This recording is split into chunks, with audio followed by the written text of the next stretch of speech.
வணக்கம் பிரியமானவர்களே, யூனிவர்சல் ஆலயம் தேவனுடைய ராஜ்யத்தில் உங்களை இடத்தில் வரவேற்கிறேன். இந்த நிகழ்ச்சியானது நீங்க யார் பார்த்துட்டு இருக்கீங்களோ அல்லது யார் முதல் முறையா இந்த நிகழ்ச்சியை பார்க்கக்கூடிய ஒரு வழி உங்களுக்கு உண்டாக்கப்பட்டவா இடத்துல இருக்கும்.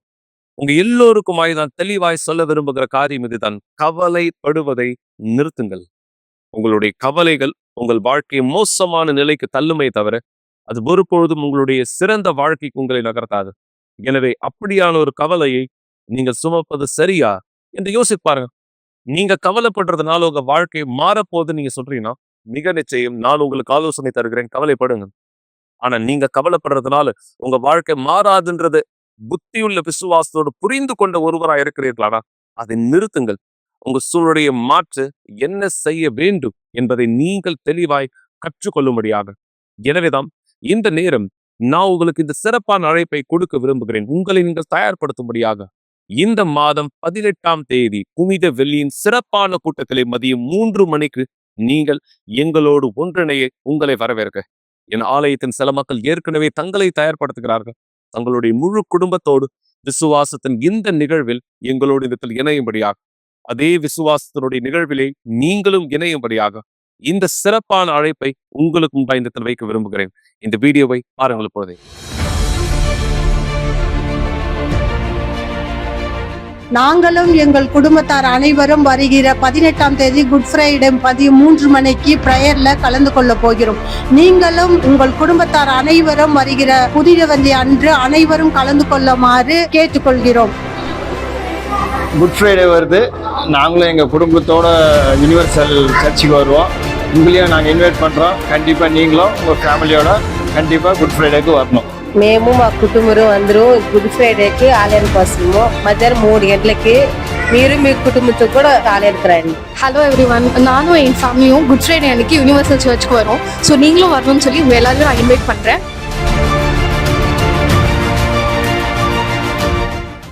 மிக நிச்சயமாய் பல மக்கள் தங்களை ஏற்கனவே தயார்படுத்தி கொண்டிருக்கிறார்கள் இந்த நாளுக்காக.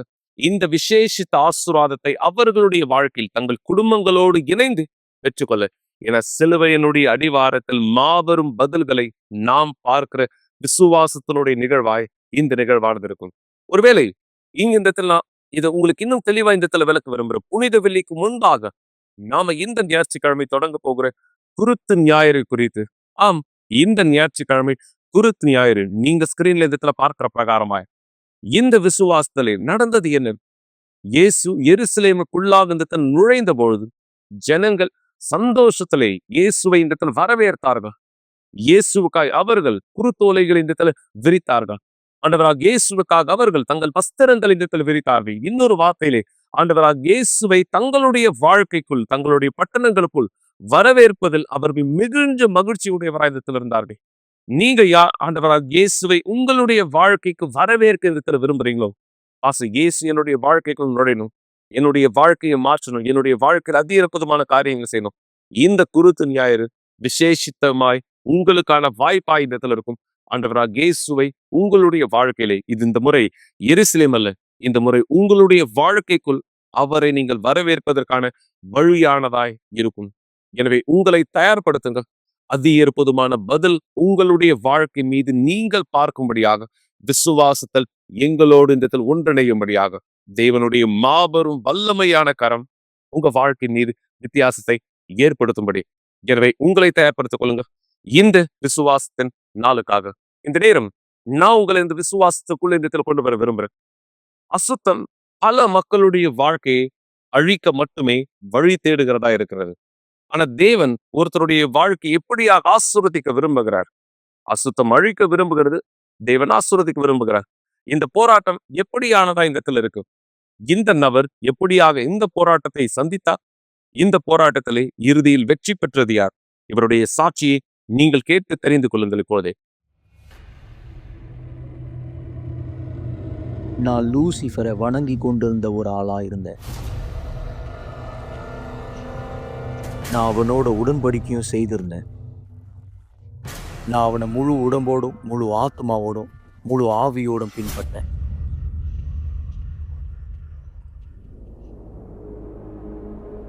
அந்த வாக்குத்தத்தின் மூலமா எனக்கு தேவையான எல்லாமே கிடைச்சது. பணம், பெண்கள், இது எல்லாமே அவன் எனக்கு கொடுத்தான், எல்லாமே எனக்கு கிடைச்சது. அவனுடைய அனைத்து காரியத்தையும் நான் முழுமையா ஈடுபட்டதுனால என்கிட்ட இந்த நிறைய விஷயத்த கேட்க ஆரம்பிச்சான். நானும் என்னுடைய நண்பரும் இணைந்து ரத்தத்தினால உடன்படிக்கையை செய்தோம். அவங்க எனக்கு கண்ணி ஆட்டை வைத்து ஞானஸ்தானம் கொடுத்தாங்க. அந்த ஆடு பஃபமேட் அப்படின்ற ஒரு விஷயத்தை சார்ந்து உள்ளது. பஃபமேட் அப்படின்னா அது பிசாசு தாமே, அது பிசாசு தான். நான் சரியா இந்த நிலையில என்னுடைய தாடியை அதிகமாக வளர்க்க ஆரம்பித்தேன். ஒரு ஆட்டை போல நான் இருக்கிறதுக்காக தாடியை அதிகமாக வளர்க்க வச்சேன். நான் என்னுடைய நேரங்களை கல்லறையில் செலவு செய்வேன். அங்கிருந்து ஆய்வுக்கூறும் உள்ள புகைப்படம் இதை வாங்குவேன். நிறைய விதமான சிலை, எலும்புக்கூடு இது எல்லாத்தையும் வாங்குவேன். அதுக்கப்புறமா கொஞ்ச நாள் கழித்து எனக்கு சாத்தானிய வேதாமத்தை கொண்டு வந்து கொடுத்தாங்க. தேவனுடைய வார்த்தையில 10 கட்டளைகள் இருக்கிறத போல அதுலயும் 10 கட்டளைகள் இருந்தது. காட்டுங்க, நான் உங்களுக்காக அதை படிச்சு காட்டுறேன். சாத்தானிய பைபிள்ல 10 கட்டளைகள்.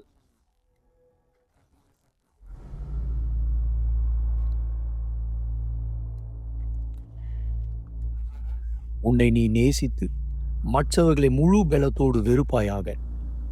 எல்லாவற்றத்திற்கு மீது உன்னை நீர் அன்பு கூர்ந்து உன்னை நீயே தெரிந்து கொள்.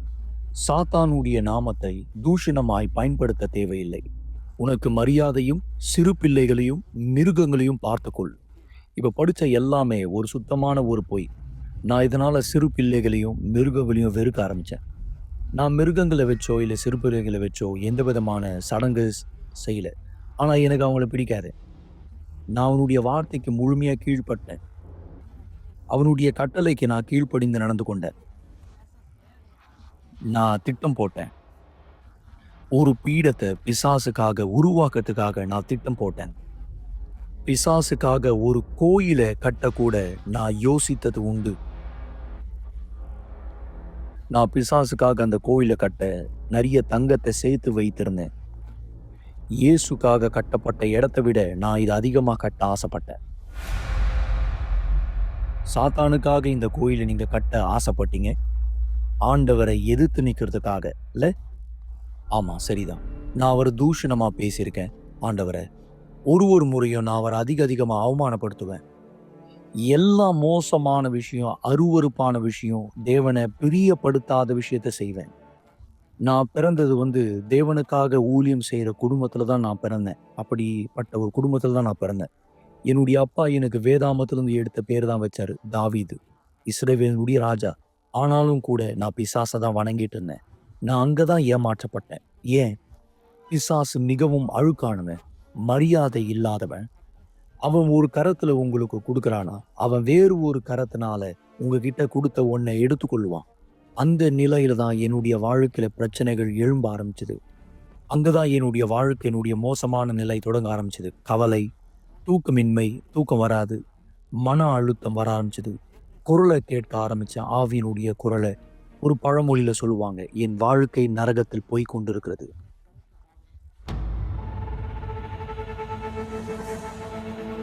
சரியா இந்த நிலையில தான் என்னுடைய மன அழுத்தம் ரொம்ப அதிகமாக்கப்பட்டுச்சு. என் வாழ்க்கையை பார்த்த எனக்கே ரொம்ப சோர்வாயிடுச்சு. எலிகளுக்கு வைக்கிற மருந்தை நான் குடிக்க முயற்சி செஞ்சேன். நான் ஒரு கத்தியை கூட எடுத்து என்னுடைய கழுத்து கீழே வைத்து என்னால உண்மையா முடியல. என்னுடைய வாழ்க்கைய பார்க்கும்போது நான் நினைச்சேன்,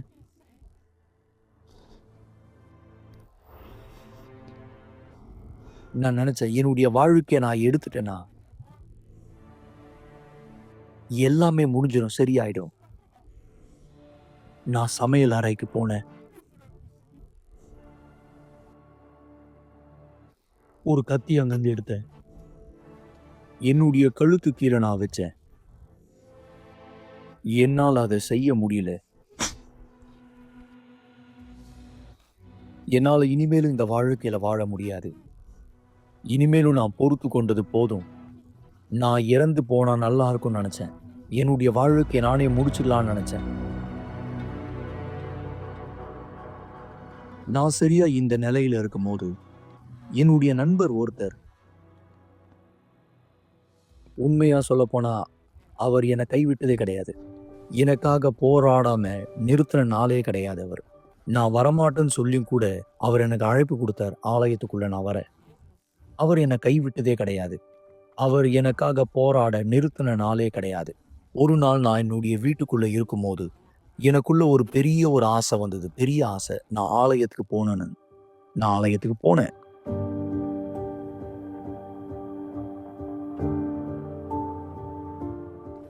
எனக்கு நல்ல ஞாபகம் இருக்கு. நான் ஆலயத்துக்கு வந்தேன்.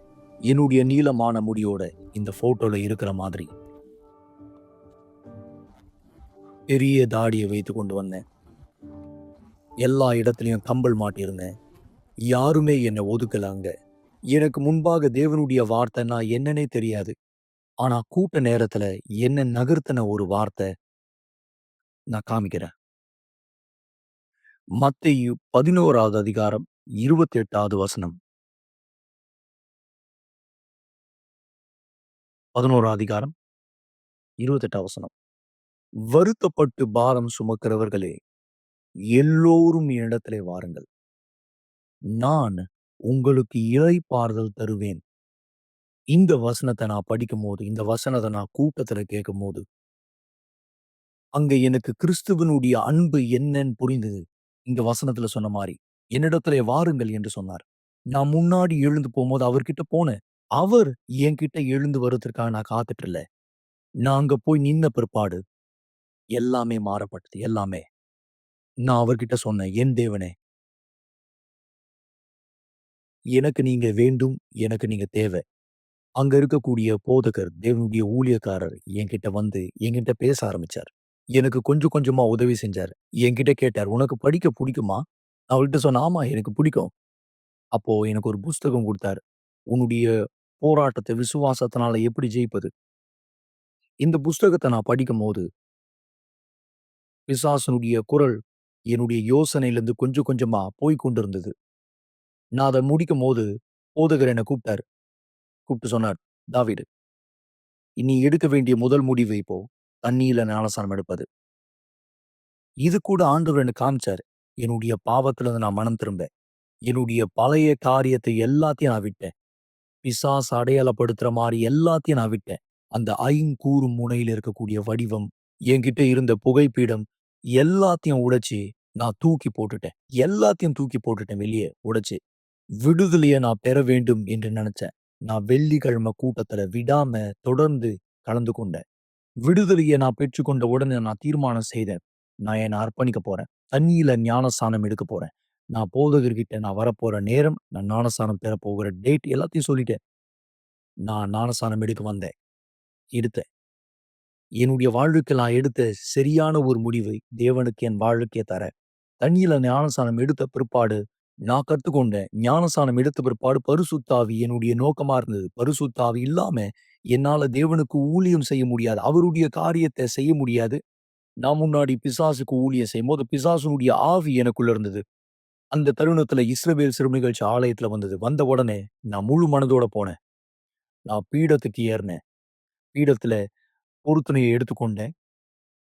என்னுடைய தியாகத்தை நான் உருவாக்க ஆரம்பிச்சேன். பண ரீதியா மட்டும் கிடையாது. நான் ஆண்டவர்கிட்ட கேட்டேன், ஆண்டவரே, நீங்க என்ன கேட்கிறீங்க என்கிட்ட கேளுங்க. ஆண்டவர் சொன்னார். நான் பீடத்து மேல ஏறினேன். முழு உறுதியோட ஏறினேன். நான் என்ன அர்ப்பணிக்க போறேனோ அது தேவன் கேட்ட ஒன்று. பரிசுத்தாவி எனக்கு வேணும்னு நான் கேட்டேன். என்னுடைய வேலையை செய்ய தேவையில்லை. நான் உன்னுடைய வேலை செய்ய எனக்கு உன்னுடைய ஆவி தேவை ஆண்டவரே என்று சொன்னேன். அந்த நிலையில ஒரு ஆர்வக்கூரியமான ஒரு விஷயம் நடந்தது. எந்த தேவ ஆலயத்திற்கு எதிராக நான் லூசிஃபருக்காக ஒரு ஆலயம் கட்டணும்னு நினைச்சேனோ, அதே ஆலயத்தில் நின்று கொண்டு நான் பரிசுத்தாவியை பெற்றுக்கொண்டேன். பெறறதுக்கு முன்னாடி எனக்குள்ள இருந்த எல்லா அழுக்கான விஷயத்த நான் எடுத்தேன். அழுக்கான விஷயத்த பரிசுத்தாவி என்னை நிரப்பினார். அந்த நேரம் ரொம்ப அருமையான ஒரு நேரம். ரொம்ப அருமையான நேரம். ஏன் தெரியுமா? ஏன்னா அந்த நேரம் எனக்குள்ள ஒரு சமாதானம் நிரப்பப்பட்டது.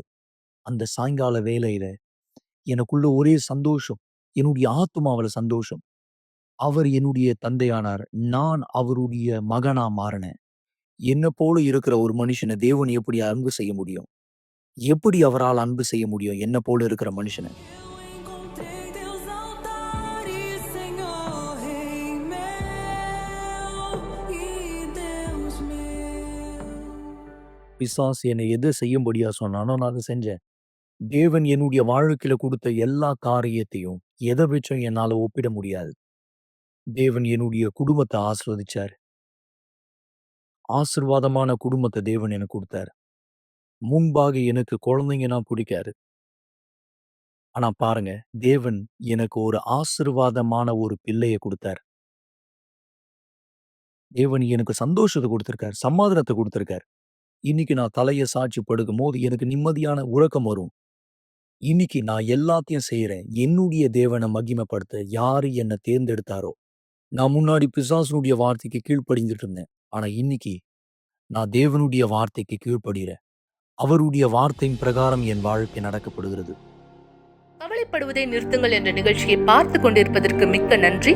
கூட்டம் முடிந்த பிற்பாடும் நீங்கள் எங்களை தொடர்பு கொள்ளலாம். மறந்து விடாதீர்கள், எங்களுடைய எண் 9346387338. நன்றி.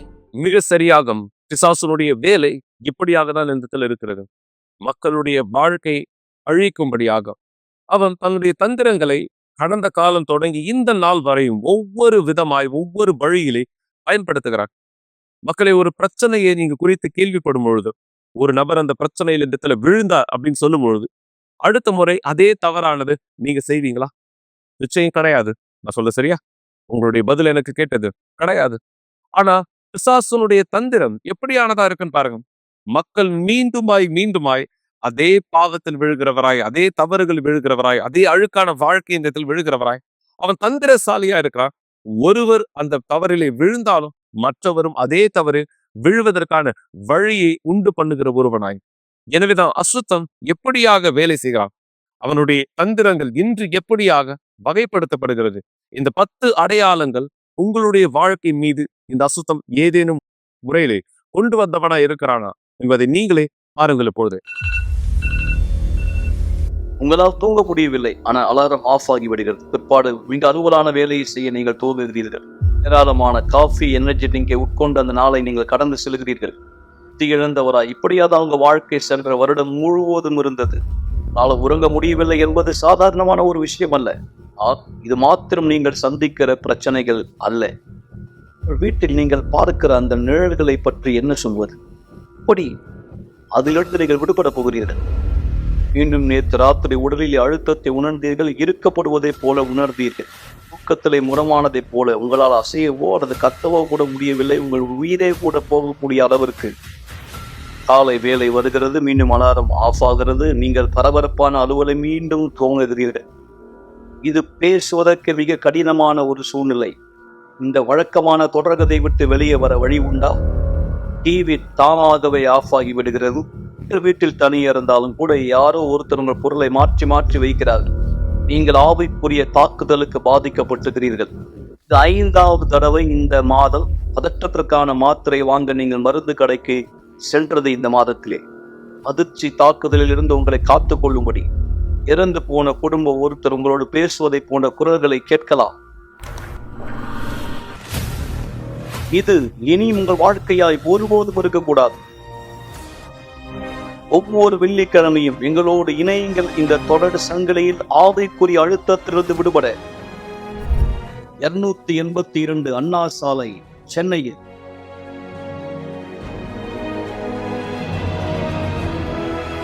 எனவே இந்த அடையாளங்களில் ஒன்று அல்லது அதற்கு மேற்பட்டது உங்களுடைய வாழ்க்கைக்குள்ளாக நீங்கள் இடத்தில் பார்க்கிறவராய் இருந்தால், ஒருவேளை நீங்க சொல்லலாம், பாசி இது என்னுடைய வாழ்க்கையில், என் குடும்பத்தாரும் வாழ்க்கையிலே நான் இப்படியான அசுத்தத்தின் செயலை பார்க்கிறேன். இந்த அடையாளம் அவர்களுடைய வாழ்க்கைக்குள்ளாக இந்த இடத்துல இருக்கு.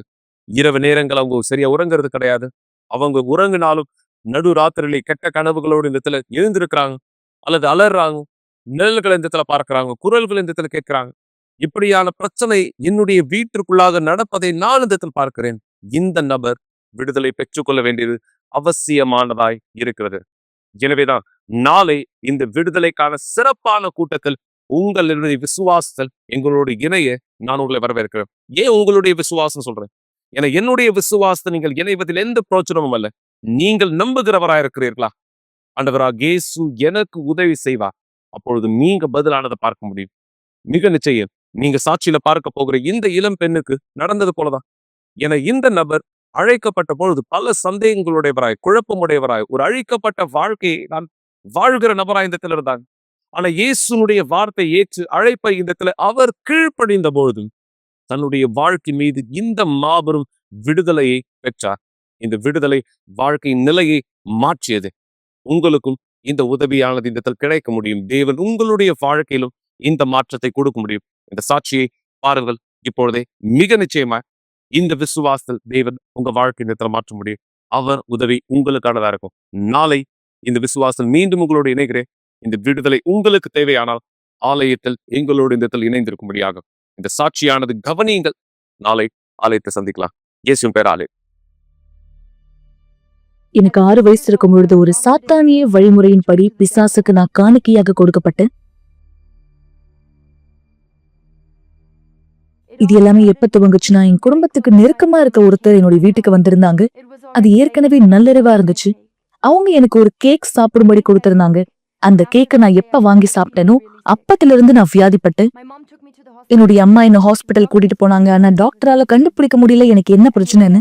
அதிகமா மருந்து மாத்திரைகள் எடுத்துக்கொண்டதுனால என்னால சாப்பிடவே முடியாம ஆயிடுச்சு. சில வாரங்கள் கழித்த பிற்பாடு எனக்கு கேக் கொடுத்த அதே நபர் எங்களுடைய வீட்டுக்கு வந்தாங்க. அவங்க எங்க அம்மா கிட்ட சொன்னாங்க, நான் ரொம்பவே மன வருத்தப்படுறேன், உங்க பொண்ணுக்கு இப்படி நடந்ததுன்னு. அவங்க சொன்னாங்க, நான் உங்களுக்கு உதவி செய்யட்டுமா அப்படின்னு கேட்கும்போது என்னுடைய அம்மா ரொம்ப சின்ன வயசுல இருந்ததுனால அந்த உதவியை எங்க அம்மா ஏற்றுக்கொண்டாங்க. எனவே அந்த நபர் அவங்களுடைய வீட்டுக்கு என்ன கூட்டிட்டு போனாங்க.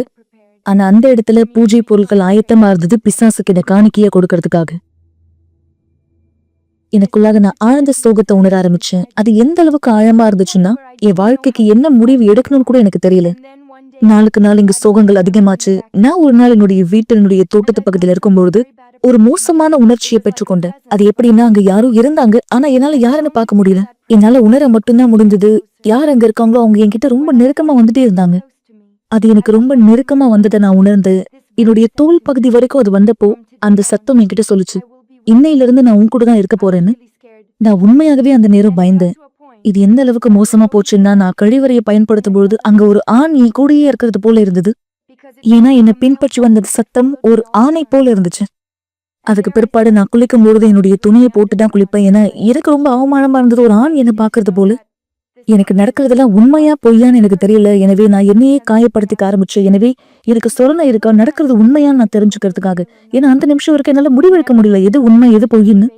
அந்த சத்தம் என்ன சொல்லிச்சோ அது செய்யாம இருக்கிறதுக்கான தைரியம் என்கிட்ட இல்ல.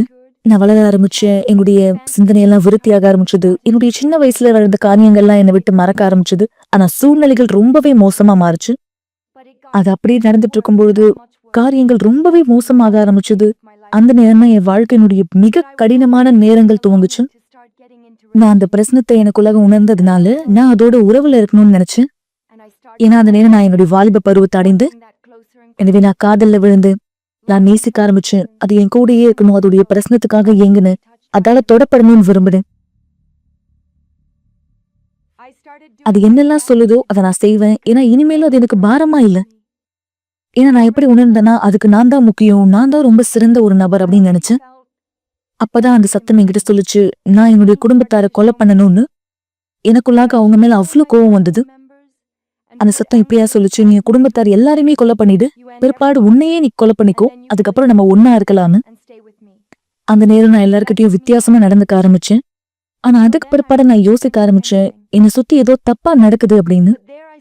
அதுக்கு பிற்பாடு சில புஸ்தகங்களை எடுத்து நான் படிக்க ஆரம்பிச்சேன். நான் படிக்க நான் இன்னும் அதிகமா குழப்பம் அடைந்தேன்.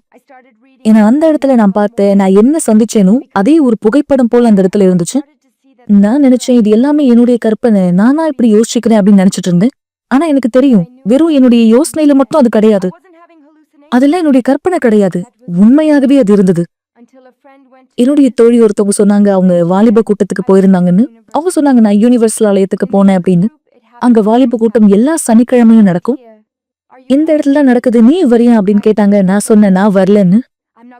நான் ஆலயத்துக்குலாம் அவங்க கூட வரமாட்டேன் அப்படின்னு சொல்லியிருந்தேன். நான் அவங்க கிட்ட சொன்னேன், இங்க பாரு, நீ எங்கேயாவது என்ன கூப்பிடுற கடைசி அப்படின்னா இது ஆலயமா இருக்கு, ஆனா இந்த இடத்துக்கு நான் வரவே மாட்டேன் அப்படின்னு சொன்னேன். ஒரு நாள் அந்த தோழி என்ன பார்த்தாங்க, என்ன சொன்னாங்க, இங்க பாரு, இதுதான் நான் கடைசி முறையா உன்னை கூப்பிடுறேன், நீ இதுக்கப்புறம் வாலிப கூட்டத்துக்கு என் கூட வரல அப்படின்னு சொன்னா இனிமேல் நான் உன்னை கூப்பிடவே மாட்டேன் அப்படின்னு சொன்னாங்க. அவங்க சொன்னாங்க, இதுக்கப்புறம் நீ என்கிட்ட எதுவுமே கேட்க கூடாது அப்படின்னு. ஏன்னா நான் உன்னை கூப்பிட்டேன், நீ வரலன்னு சொல்லிட்டேன், இதுக்கப்புறம் நீ என்கிட்ட எதுவுமே கேட்க முடியாது, ஏன்னா இனிமேல் நான் உன்னை கூப்பிடவே மாட்டேன் அப்படின்னு சொன்னாங்க. ஒண்ணு இப்பவே நீ சொல்லிடு, நீ வருவியா இல்ல வரவே மாட்டியா அப்படின்னு கேட்டாங்க. நான் நினைச்சேன், சரி இந்த வாலிப கூட்டத்துக்கு போறதுனால எனக்கு என்ன பாதிப்பு ஏற்பட போகுது, சரி நான் போறேன் அப்படின்னு சொன்னேன். நான் அங்க போனேன். நான் உள்ள நுழையும் போதே அந்த இடம் ஏற்கனவே ரொம்பவே வித்தியாசமா இருந்துச்சு.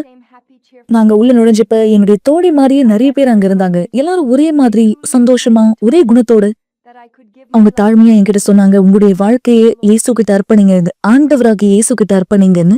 ஆண்டவராகிய இயேசுன்னு சொல்ற இந்த வார்த்தை ரொம்பவே அழகா இருக்குன்னு நான் நினைக்கிறேன். அவர்தான் ஆண்டவர்னா யாருக்கு அவர் ஆண்டவரா இருக்கார்? நான் எனக்குள்ள கேள்வி கேட்க ஆரம்பிச்சேன். அவர்தான் அவங்களுடைய ஆண்டவரா இருக்காரா? அதனாலதான் அவங்க சந்தோஷமா இருக்காங்களா? அவங்க பொய் சொல்ற மாதிரி எனக்கு தெரியல. என்ன மாதிரி நடிச்சுட்டு பொய் சொல்லிட்டு அவங்க இருக்க மாதிரி எனக்கு தெரியல. இது எப்படி இருந்துச்சுன்னா அவங்க உண்மையாகவே சந்தோஷமா இருந்தாங்க. எனக்கு ஜெபிக்க தெரியாது, எப்படி பேசணும்னு தெரியாது, வெறும் எப்படி அழணும்னு மட்டும் தான் தெரியும்.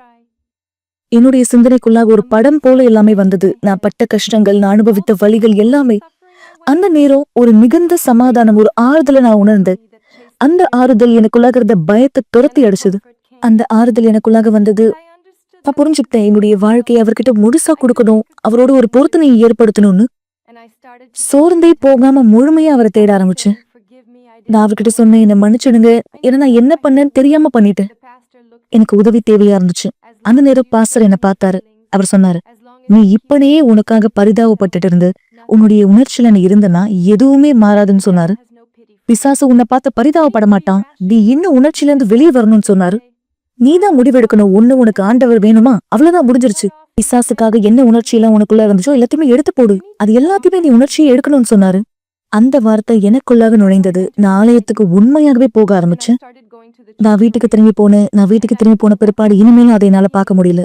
அதுக்கு பிற்பாடுதான் தானியேல் உபவாசம் வந்தது. அந்த தானியேல் உபவாசத்துல நான் புரிஞ்சுக்கிட்டேன், என்னுடைய உணர்ச்சியை நான் கைவிடணும்னு. உலக ரீதியான காரியத்துல செய்தியிலிருந்து என்னை விலக்கி கொண்டு தேவனுக்கு முன்பாக என்னை பரிசுத்தம் பண்ணணும்னு புரிஞ்சுக்கிட்டேன். 21 நாள் நான் அவரை தேடினேன். நான் அவரை பெற்றுக்கொள்ளல. அதுக்கு பிற்பாடு நான் ஒரு படி மேலாக வைத்தேன்னு 80 நாள் அவரை முழுமையா தேடினேன். பகல் நேரத்துல தேடுவேன், அதிகாலையில தேடுவேன். நேரங்கள் முக்கியம் கிடையாது, நான் எங்க இருந்தாலும் அங்க தேடுவேன். என்னுடைய ஸ்கூல்ல இருக்கும்பொழுது நான் என்னுடைய யோசனைக்குள்ளாக சொல்லுவேன், பரிசுத்த ஆவியானவரே நீங்க இறங்கி வரணும், ஏன் வாழ்க்கைக்குள்ளாக நீங்க வந்தே ஆகணும்.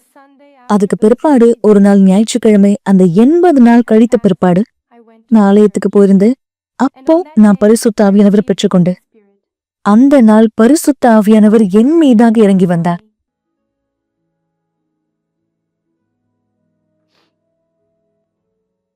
நான் முழுமையாக நேசிக்கப்பட்டதை உணர்ந்தேன். அவரால் நான் கட்டி அணைக்கப்பட்டது போல உணர்ந்தேன். அவரால் பாதுகாக்கப்பட்டது போல. உண்மையாகவே எனக்குள்ளாக முழுமையான சமாதானம். முன்னாடி ஒரு பொழுதும் நான் அனுபவிச்சிடாத இந்த சமாதானம் எனக்குள்ளாக நான் அதை கண்டுபிடிச்சேன். அதுக்கு பிற்பாடு என் வாழ்க்கையினுடைய முழு மாற்றத்தை நான் பார்த்தேன். அதுக்கு பிற்பாடு என்னுடைய பள்ளி பருவத்தை நான் முடித்தேன்.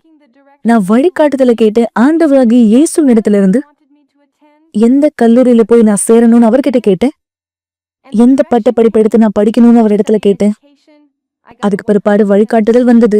என்னுடைய படிப்புக்கு 100% எந்த பணமும் நான் செலவழிக்கல. எனக்கு ஸ்காலர்ஷிப் கிடைச்சது.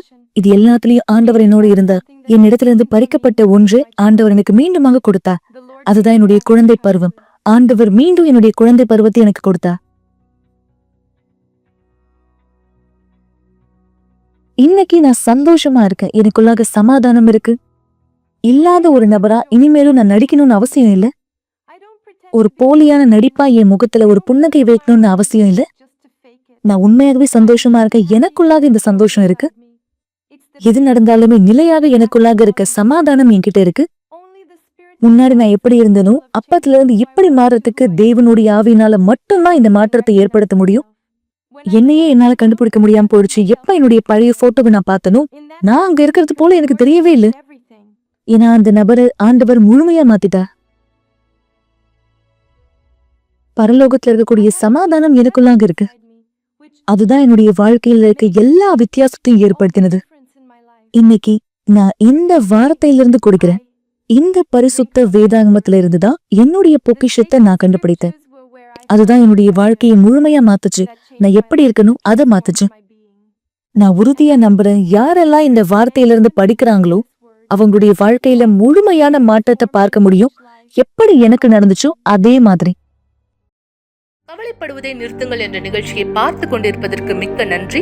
கூட்டம் முடிந்த பிற்பாடும் நீங்கள் எங்களை தொடர்பு கொள்ளலாம். மறந்து விடாதீர்கள், எங்களுடைய எண் 9384638738. நன்றி.